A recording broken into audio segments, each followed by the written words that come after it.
Namaskaram and good evening, good afternoon to all of you. Welcome to a new analysis of Nifty. 2-3 दिन के gap के बाद आपसे मुलाकात हो रही है. ये वही चार्ट है आवरली का जो हम लोगों ने लास्ट टाइम शेयर किया था. सिर्फ कुछ चेंज किए मैंने. 1 2 3 4 5 जो लिख रखे थे वो मैंने हटा दिए हैं. उसका कारण क्या है कि अगर यहाँ थर्ड वेव थी हमारी जो हमने उसमें एंटिसिपेट किया था, तो फिर ये फोर्थ वेव के कैरेक्टरिस्टिक्स नहीं दिख रहे हैं अभी तक. सिंपल. अभी हमने जो रिट्रेस किया है इस पूरे मूव को अगर आप देखें 10,267 से 10,811 के बीच में, तो ये 23% हमने किया है. सिर्फ और सिर्फ 23% अब तक रिट्रेसमेंट हुआ है. ये मूव यहाँ ख़त्म हुआ है, ना कि यहाँ. ये इम्पल्स नहीं है. तो मैंने इस मूव को यहाँ से यहाँ तक ही काउंट पे लिया है जहाँ तक मूव का सवाल है. पैटर्न कुछ भी हो, ऊपर भी जा रहा है वो अलग चीज़ है, लेकिन वो फिर एक करेक्टिव पैटर्न है. तो इस पूरे मूव का 23% रिट्रेसमेंट हमने किया है. ये वो जोन था, हम ऑलमोस्ट वहाँ तक पहुँचे, लेकिन उसके नीचे जाने की कोशिश ना तो मार्केट ने की और ना तो ब्रेकडाउन कहीं से हुआ. ये एक फ्लैट पैटर्न डेवलप हो गया लास्ट में, और ये लेवल वहीं का वहीं है. तो मंडे के लिए आइए बात करते हैं. मार्किंग इसलिए मैंने हटा दी बॉस, क्योंकि अभी इसमें कोई चीज़ फ्रीज करने वाली है नहीं. And it is no good that you mark every day and you raise every day. उससे कोई फ़ायदा नहीं है. एक बार जब कोई पैटर्न डेवलप हो जाएगा उसको मार्क करना भी बेहतर होता है, क्योंकि वो फिर फ्रीज हो जाती है अकाउंट्स. बार बार चेंज करने से कोई फ़ायदा नहीं होता. तो अगर इस पूरी मूव को आप देखें तो यहाँ पे सबसे प्रोमिनेंट चीज़ है ये गैप. ये गैप ये बता रहा है कि या तो हम थर्ड वेव में चल ही रहे हैं अभी, क्योंकि ये रिट्रेसमेंट सपोर्ट नहीं कर रहा है कि थर्ड वेव कंप्लीट हो गई. अब इसको सपोर्ट कैसे करना है, ये फिर मंडे को नीचे की ओर जाए और सपोर्ट करे इस जोन में जाके कायदे से कि हाँ थर्ड वेव पूरी होगी. एटलीस्ट 38% रिट्रेसमेंट हमें देखने को मिले इस पूरे मूव का. Otherwise this is not the fourth wave. इसको फोर्थ वेव मार्क करने से कोई फायदा नहीं होगा. हाँ, इनर वेव फोर्थ हो सकती, इनर वेव थर्ड की. तो दो ही पॉसिबिलिटी है. ये गैप बता रहा है कि या तो ये इनर वेव 3 चल रही है अभी, जो हमने शायद यहाँ पूरी की थी, और अब उस इनर वेव 3 का 5 आने वाला है, या ये पूरा मूव यहाँ से यहाँ तक का एक ए वेव है, क्योंकि ये गैप के साथ है. तो ये दोनों पॉसिबिलिटी में अगर ये ए है तो ये फिर यहाँ बी आएगी, फिर सी आएगी. दोनों पॉसिबिलिटी में एक ऊपर की मूव पेंडिंग दिखती है. रही बात नीचे की प्रोबेबिलिटी की. नीचे की प्रोबेबिलिटी हालांकि इग्नोर नहीं करनी चाहिए. उसके लिए सिंपल सी बात है, 10,836 आपके लिए की लेवल होना चाहिए मंडे को, और ये जोन यहीं रहेगा, ये लेवल यहीं रहेगा. This will be the target area and this reaction zone in fact, and this should be the point after which you can have a short term intermediate view on bearishness. तब आप थोड़ा सा समझ सकते हैं कि मार्केट इंटरमीडिएट शॉर्ट टर्म के लिए नेगेटिव टेरिटरी में जा रहा. अगर हम 10,560 10,540 के नीचे जाते हैं और सस्टेन करते हैं, उसके पहले किसी तरह की बेरिशनेस की उम्मीद रखना इस मार्केट में बेकार है. कहीं से दिखती नहीं है फिलहाल. बाकी तो सोचने को हम और आप कुछ भी सोच सकते हैं. तो ये वो अहम लेवल होगा 10,836, अगर इसे नीचे फर्दर स्लाइड कंटिन्यू करनी है तो. पहली पॉसिबिलिटी. दूसरी पॉसिबिलिटी, जैसा मैंने बताया, ये एक साइडवेज मूवमेंट है, और अगर इसको हम मार्क करने की कोशिश करें बॉस, तो ये कुछ इस तरीके से मार्क होगा. यहाँ पे एक ये वेव है हमारी, इसको थोड़ा छोटा कर लेते हैं.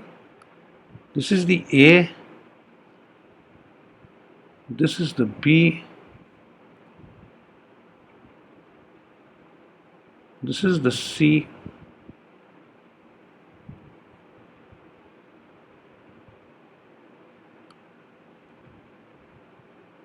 this is the D,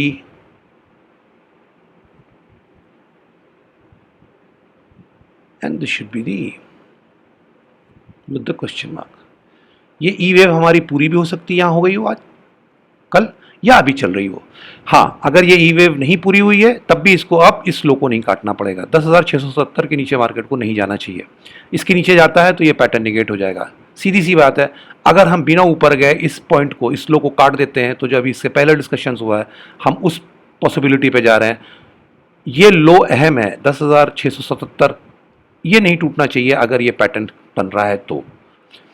so there are only two possibilities in this pattern. First, either we have completed this pattern at this particular point, that is 10,713 odd levels. यहाँ पूरी हो चुकी है वेव. तो इसका रिएक्शन क्या होगा? सीधी सी बात है, ये ट्रेंड लाइन मंडे को टूट जाएगी. The first thing in the morning, बहुत जल्दी टूटेगी, और हम ऊपर की ओर जाएंगे. ऊपर की ओर जाते हैं तो कौन से लेवल्स आपको जो देखने चाहिए वो ये हैं. देखिए, ये सिंपल सा एक ट्राइंगल का ब्रेकआउट होगा, और फिर आपको नीचे की कहानी भूल जानी चाहिए, और इस ट्राइंगल के पैटर्न के ब्रेकआउट, इसके थ्रस्ट पे आपको ध्यान देना चाहिए कि कहाँ तक ले जा सकता है. तो जो इसके ऑप्टिमम लेवल्स हैं वो 10,841 से लेकर 10,880 तक हैं. ये वो लेवल है जहां ये मार्केट टारगेट कर सकता है। एक बार हम मंडे को बिना इस लेवल को तोड़े हुए इस ट्रेंड लाइन को तोड़ देते हैं ऊपर की ओर, तो ध्यान से सुनिएगा। इसकी पहली कंफर्मेटिव सिंपल सी बात होगी, ये बीडी ट्रेंड लाइन टूट जाएगी मंडे को। First thing in the morning we should break above this trend line without any further delay, and then this should be the target area 10,841 to 10,880. This is the zone where we can finish this thrust of this triangle. After this we will see a correction, big or small, that's a different thing, but this will be the target zone. Maximum that it can target is 10,925. This has a very least probability. 10,925 तक जाने की probability कम है, लेकिन ये एक level है जहां तक हम शायद, अगर बहुत पावरफुल थ्रस्ट होता है तो, लेकिन जो इस ट्राइंगल का थ्रस्ट है नॉर्मल, वो इन्हीं दोनों लेवल्स के बीच में है। These are the levels. ये एक्स्ट्रा ऑर्डिनरीली स्ट्रॉन्ग थ्रस्ट होगा। तो मैंने तीनों लेवल रख दिए हैं सेफर साइड, क्योंकि आपको याद होगा लॉन्ग टर्म चार्ट्स में 10,913 एक लेवल था जो बहुत इंपॉर्टेंट है, इसलिए वो इसमें कवर हो जाता है, इसलिए मैंने रख दिया। वैसे 10,841 से 10,880 ये वो नॉर्मल जोन है जहां इस ट्राइंगल का थ्रस्ट खत्म हो जाता है। तो ये पहली पॉसिबिलिटी हो सकती है ऊपर जाने की। If we have finished E wave here, तो ये पूरा पैटर्न यहाँ कंप्लीट हो गया। सीधी सी बात है, बीडी ट्रेंड लाइन टूटनी चाहिए सुबह मंडे को, और हम इन लेवल पे जाने चाहिए। एक बार ये बीडी ट्रेंड लाइन टूट जाएगी तो जब तक हम इस पैटर्न के इंप्लीकेशन को पूरा नहीं कर लेंगे, यानी कि इन लेवल्स को हम नहीं अचीव कर लेंगे, तब तक इस लाइन के अंदर मार्केट को नहीं आना चाहिए। एक बार हम थ्रस्ट पूरा कर लेंगे, कंप्लीट हो जाएगा, तब हम इस वापस आएंगे इस ट्रेंड लाइन के अंदर, और ये ट्रेंड लाइन को रीड्रॉ आपको करना पड़ेगा कुछ इस तरीके से।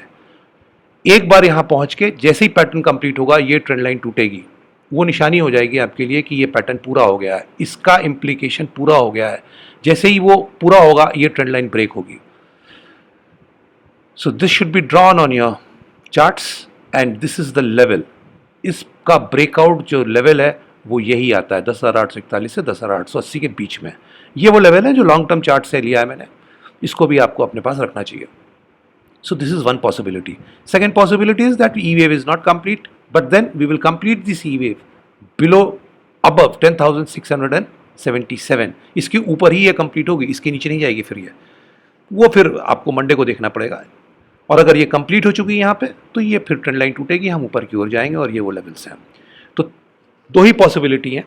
पहली वाली आपसे डिस्कस हो गई, जिसमें नीचे की तरफ का हम रुक कर सकते हैं, जिसमें पॉसिबिलिटी थोड़ी सी कम है वो, और उसके लिए 10,836 अहम लेवल है, उसको ऊपर हमको नहीं जाना चाहिए। This should be the stop loss.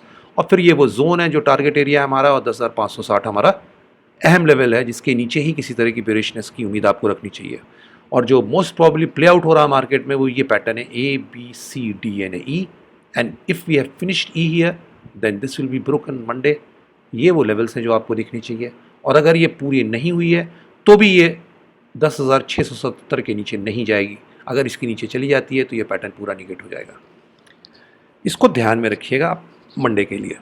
और जो ये ट्रायंगल पैटर्न का ब्रेकआउट है, ये मुझे लग रहा है सबसे ज़्यादा प्रॉबेबल है, बट यू नेवर नो।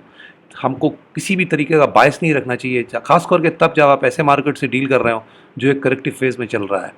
तो तीनों चीज़ें हैं हम लोग के सामने, लेवल्स क्लियर हैं, और ये ब्रेकआउट अगर होना होगा तो आपको मंडे को सुबह 9:30 बजे, 9:45 बजे के आसपास ही दिख जाएगा। उसके बाद ये मेरे ख्याल से इतना ज़्यादा टाइम लेगा नहीं।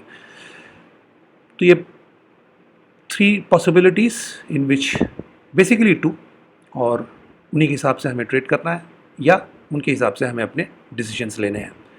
बस बात गौर करने वाली ये है कि ये ट्रेंड लाइन को आपको ड्रॉ करना है। ये ट्रेंड लाइन नहीं टूटनी चाहिए। अगर ये सुबेरे मंडे को पहले ही टूट जाती है बिना मार्केट ऊपर गए, तो शिफ्ट कीजिएगा इस ट्रेंड लाइन को। अदरवाइज़ अगर ये होल्ड करती है और इसके ऊपर हम चले जाते हैं, तो पैटर्न कंप्लीट होने के बाद ये ट्रेंड लाइन टूटेगी। And the moment we break this trend line, you can safely assume we have completed a move from here to that particular point. ये जो पैटर्न है, इसकी इंपॉर्टेंस क्या है ये आप समझ लें पहले। ये पैटर्न यूजुअली या तो बी वेव में मिलते हैं या तो फोर्थ वेव में मिलते हैं। तो either from here to here we have a, we have a B, and we will have a C, or this was the inner wave, third of the third, this is the fourth, and we'll have the fifth of the third, and we'll complete the third. So उस particular point पे ऊपर जब हम कोई pattern complete करेंगे, उसके बाद market जो करेक्शन देता है, जो रिट्रेसमेंट करता है, वो बताएगा कि यहाँ पे ऊपर सी वेव पूरी हुई थी हमारी, या फिफ्थ वेव पूरी हुई है थर्ड की।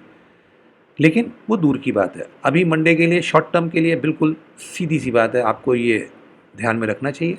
और अगर हम इस लो को काट देते हैं 10,677 को, तो ये पैटर्न का फॉर्मेशन निगेट हो जाएगा। बिल्कुल याद रखिएगा, as soon as we break below 10,677 without breaking above this trend line, this pattern stands negated. No need to keep these markings on your chart. उसके बाद फिर ये जोन है और ये वो लेवल है। तो मंडे के लिए इतना ही है, और कल कोशिश करूंगा बैंक निफ्टी या किसी और चीज़ का एक छोटा सा एनालिसिस आपके साथ शेयर करूं। So till we meet again, thank you, नमस्कार, जय हिंद। थोड़ा देखते रहिए, लाइक करते रहिए और सब्सक्राइब करते रहिए।